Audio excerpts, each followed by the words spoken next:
NFL fans, welcome back to the channel. In today's episode, what we're going to do is we're going to break down and give our lock of the week for your Survivor Pool picks.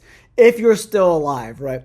After the first few weeks of my Survivor Pool, there was only 20 people left, and then we had 2 entries left, and we got kicked out of both of them last week.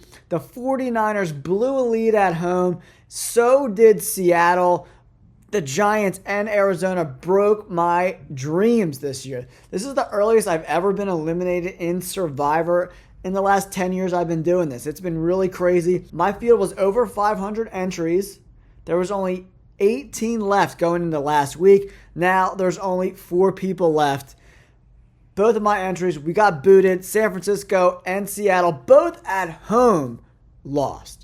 It's been an unbelievably crazy NFL year for Survivor. It's very disappointing because I love doing these Survivor videos for you guys, and we've made it. Last year we made it to week 14. We've made it really far in other years past, but I didn't do that on the channel, obviously, because I just started the channel. But I still wanted to give you my point of view on the best Survivor pick of the week, a team probably you haven't used yet, and that's my Philadelphia Eagles. The Philadelphia Eagles are coming off a bye, right? The last game they played, they had no Lane Johnson, they had no Devontae Smith, they had no A.J. Brown, and obviously the Eagles lost. Now, Jalen Hurts has no excuses. You're coming off a bye, you're playing at home, your 3 superstars are back, and guess what? You're playing the Cleveland Browns. The worst team in the NFL. They have the worst ranked offense, number 32. But the defense is pretty good, coming in at number 6. The Eagles' offense is ranked 15th. The defense, which has been pretty cheeks all year, ranks 23. It looks like Cooper DeJean is going to be taking over the slot role from Avonte Maddox, who's been an abomination this year. So look for the rookie to get his feet wet this weekend in Philadelphia as we take on the Cleveland Browns. So the Philadelphia Eagles are my lock of the week. Let's get into how these teams match up on offense and defense, break down this game a little bit, and why I think the Philadelphia Eagles are the lock of the week in this week, week 6 Survivor Pool. All right, NFL fans, let's first take a look at the Cleveland Browns on defense against the Philadelphia Eagles offense. As most of you are aware, the Eagles have one of the best offensive lines in the NFL. Left tackle and right tackle, Lane Johnson and Jordan Mailata, both with 87 PFF grades. Cam Jurgens has been pretty solid at center at 73. Landon Dickerson pretty good at the left guard position at 70. And then Mekhi Becton, 67.9. Very quality offensive line play so far for the Philadelphia Eagles. The biggest bugaboo so far for the Eagles has been Jalen Hurts and that 57.2 grade. And obviously Saquon Barkley has been very, very good. Now that Smith and A.J. Brown are both back, it's going to be very interesting. I expect Denzel Ward to travel with A.J. Brown, and that's really going to open up things for Devontae Smith and Dallas Goedert, in my opinion. The defense, as you can see, pretty solid grades across the board. The slot corner and the other cornerback, not so good, but the linebackers and D-line have been okay. Obviously, Myles Garrett is going to be a problem that we need to solve, right? Jordan Mailata needs to bring his big man pants and shut down Myles Garrett and give Jalen Hurts the opportunity to make plays down the field, right? Jalen Hurts has to not turn the ball over in this game.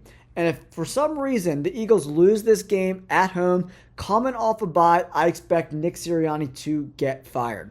We will see how that plays out as this game goes along. They got to look better, man. Like, I don't know what's going on. Apparently Hurts and Nick Sirianni had some kumbaya time over the bye week or whatever. We'll see. It sounds like a lot of BS to me. I don't think they're on the same page. And right now, with Sirianni being the CEO type of head coach where he doesn't call the plays, he doesn't have really any influence over the defense either. It makes no sense to me. He's very expendable at this point. So maybe to turn the Eagles season around, if we get a bad performance in this game, Sirianni gets shit canned. We'll have to see how that plays out. Let's flip it over to the Eagles now on defense and the Cleveland Browns 32nd ranked offense, the worst offense in the NFL. They got Cooper and Judy on the outside and Elijah Moore in the slot. Not a lot of production from these guys. Njoku hasn't been very good either. He's been hurt a lot this year.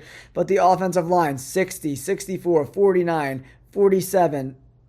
Conklin is back off an injury. We'll have to see if he's going to play this week, but he's pretty good at the right tackle spot. And then Deshaun Watson, 63 grade. Ford, 66 grade. Not a lot of guys that are putting a lot of fear into a defense, right? Amari Cooper's starting to show his age a little bit. He'll be 31 before you know it. Jerry Jeudy is okay, but Deshaun Watson has been incredibly inaccurate with the football. But on the flip side, the Eagles' defense, not so good. The big free agent signing, Huff, has been an abomination. 50.6 grade. Oh my God, your cheeks. They just haven't been good. Sweat, 71 grade. Not a lot of good coming from this front seven, man. Nakobe Dean has been horrible, 41.9 grade. How he's on the field, I have no idea. Zach Bond has been okay. He's making a lot of plays, but he's also missing a lot of plays either, as you can tell by the 61.4 grade. CJ Gardner-Johnson has been horrendous in coverage. I think he's given up like 4 touchdowns or something like that already. He's been terrible. He brings some feistiness and grit to a defense, but he can't cover anyone. He's always got his head in the backfield. They double move him to death, and he gets caught with his pants down a lot. And that's why teams continue to attack him over and over again. 50.6 grade. Not a big fan of his. Looks like Cooper DeJean is going to be starting in the slot. The 62.9 grade is only in limited time, so we can't really take that into consideration. And Reed Blankenship has been their best player with that 79.8 grade on defense, right? The pass rush needs to get there in this game. If this front seven continues to not get pressures or QB hits or sacks at all, something needs to give, man. This team is underachieving defensively. Jalen Carter needs to man up. Jordan Davis is another guy on that D-line who hasn't played particularly well. Brandon Graham has played pretty good, but he's getting considerably older, right? So the matchup, the Eagles' poor defense against this poor offense, they should be able to limit what the Cleveland Browns can do.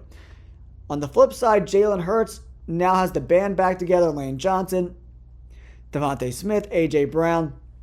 Dallas Goedert has looked pretty good so far this year. They need to get a win, and a win in convincing fashion. They can't win a 27-24 game by the skin of their teeth against this Browns team. If they give up over 20 points, they got to start benching some guys and let Jeremiah Trotter Jr. play. Let somebody else play, because these linebackers have not been good. The D-line is not getting any pressure at all whatsoever. You got to bring some guys in who can get pressure. They're paying Huff a lot of money to do diddly squat. He's been horrible.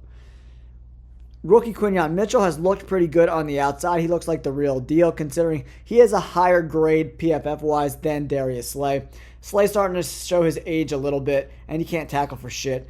The Eagles have a lot of trouble making tackles, right? And if that continues, they need to start cutting guys that can't make plays, bring guys in who can actually tackle.